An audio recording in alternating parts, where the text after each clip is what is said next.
Alhamdulillah, wa salatu wa salam ala rasulillah wa alihi wa sahbihi. Monsieur le ministre, Monsieur le représentant du secrétaire perpétuel de l'Académie du Royaume du Maroc, Monsieur le président du Conseil de l'Ordre des pharmaciens, Mesdames et Messieurs, honorables assistance,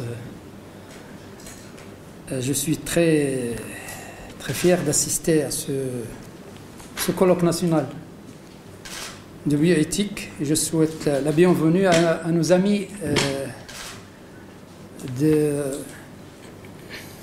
amis présidents et membres des comités d'éthique du Liban, je croyais, du Liban, de la Tunisie, de la France, de la Grèce, de la Syrie. Et je suis heureux d'être parmi vous parce que moi-même, je suis membre d'un comité d'éthique, le comité de bioéthique de la recherche, comité d'éthique de la recherche biomédicale de la faculté de médecine de Casablanca, depuis 1990, je crois. Depuis 1990. Hein? 30 ans. Bon. Et le projet éthique, la responsabilité politique vont ensemble. C'est vrai qu'actuellement, on donne une importance qui ne cesse d'augmenter à l'éthique dans différents domaines, mais essentiellement en matière biologique et en matière de la recherche biomédicale. Il faut dire que la pensée éthique est ancienne. Depuis Hippocrate, et on connaît bien le serment d'Hippocrate, il y a maintenant 21 ou 22 siècles qu'Hippocrate avait inventé ce serment qui prouve qu'il avait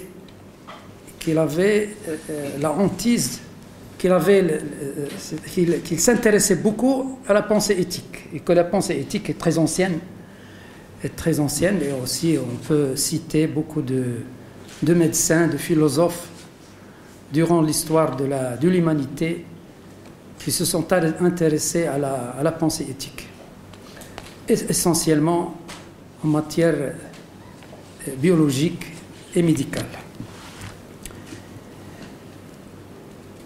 Sans doute aussi actuellement on assiste à une succession de découvertes qui ont toutes généré des questionnements, essentiellement des questionnements éthiques, mais aussi des questionnements sociétaux. On peut en citer quelques-unes de ces questions intéressantes, par exemple la manipulation des embryons. Il y a 4 ans, les scientifiques Emmanuel Charpentier de France, Jennifer Doudna des États-Unis ont découvert une molécule capable de remplacer facilement des séquences d'ADN. Cette enzyme, dont l'action peut être résumée en une paire de ciseaux qui coupe, qui remplace les gènes, qui déplace aussi, qui change.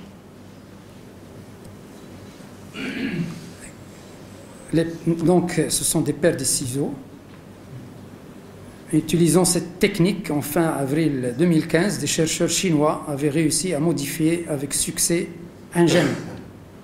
Par translation de cette technique, on peut imaginer la possibilité de faire naître des génies humains hors du commun, car ils seraient dotés de capacités cognitives supérieures, disons même faire naître des monstres aussi, des monstres physiques et mentaux. Le deuxième exemple concerne la création de la peau avec une imprimante 3D.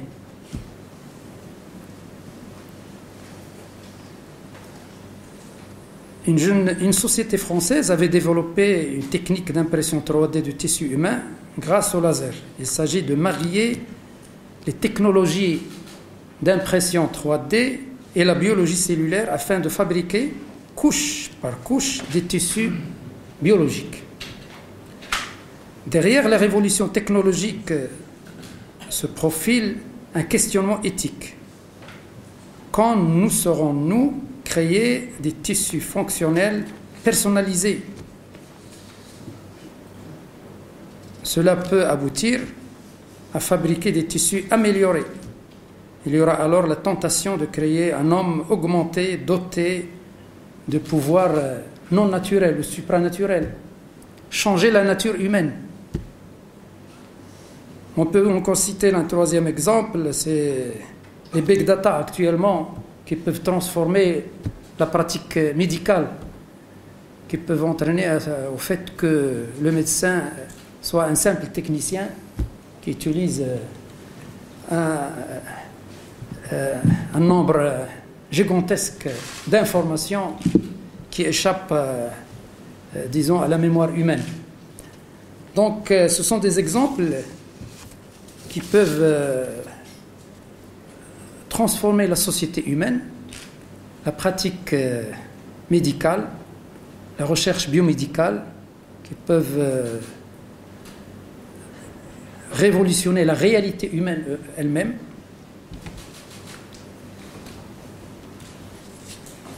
Ce qui prouve que la pensée éthique est importante actuellement. Il doit aller en parallèle avec les évolutions en matière scientifique et essentiellement bioéthique. En ce qui concerne la politique et l'éthique, il faut dire que tout décideur doit pouvoir s'enquérir au préalable de données les plus complètes et les plus actuelles, de manière à appréhender au milieu les conséquences humaines, les conséquences sociales, les conséquences sociétales, les conséquences économiques, à moyen et au long terme, à ces choix. Donc les choix qu'on fait en politique doivent aussi prendre en considération la pensée éthique ou les considérations éthiques, qui sont très importantes. L'art de décision, dans ce contexte, est fort difficile. Pourtant, le devoir d'un responsable politique est de répondre en urgence à des situations dont les incidences, le plus souvent, ne sont mesurables qu'à échéance plus ou moins longue. Le politique doit donc parler de l'éthique, prendre en considération la réflexion éthique, les avis éthiques, assumer la lourde responsabilité sociétale pour laquelle il est jugé. Les objectifs de cette réunion, de ce colloque, sont importantes parce que partager ces expériences, les expériences éthiques, est une chose urgente dans le monde d'aujourd'hui. Il y a beaucoup de questions sur le plan éthique qui naissent et on doit faire une réflexion continue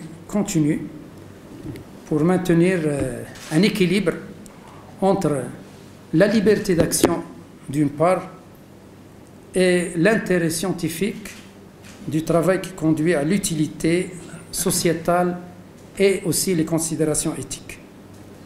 Donc, pour nous au Maroc, on s'intéresse beaucoup à ces questions éthiques.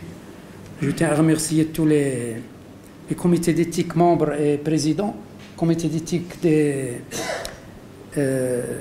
différentes facultés de médecine, les 5 facultés de médecine. Il y a 7. Non, mais il y a 5 comités d'éthique, je crois. Il y a 5 comités d'éthique. 5 comités d'éthique. Ça prouve que les chercheurs en matière de bioéthique s'intéressent beaucoup à cette question qui est très importante. On ne peut avancer en matière de bioéthique que si on est encadré par une pensée éthique à la hauteur de ce qui existe aussi dans les autres pays développés. Je peux dire que pour nous, le gouvernement du Royaume du Maroc et monsieur le ministre de la Santé est d'accord avec moi. On s'intéresse beaucoup à ces questions, et on appuie bien sûr tous les comités d'éthique. Bien sûr, on commence d'abord par le comité d'éthique de Casablanca, qui est le premier qui a été créé. Le premier qui a été créé il y a 30 ans maintenant. Je les remercie de tout le travail qu'ils ont fait. Et je peux dire que quand j'étais membre, je le suis toujours. Je n'assiste pas depuis un certain temps, je n'assiste plus aux réunions, mais depuis que j'assistais aux réunions du comité d'éthique, j'ai beaucoup appris. J'ai appris beaucoup de choses sur les questions éthiques, l'approche éthique, les règles éthiques, comment aborder les questions éthiques. Ce n'est pas seulement en matière de la recherche biomédicale, mais aussi dans la vie tout entière. Je vous remercie.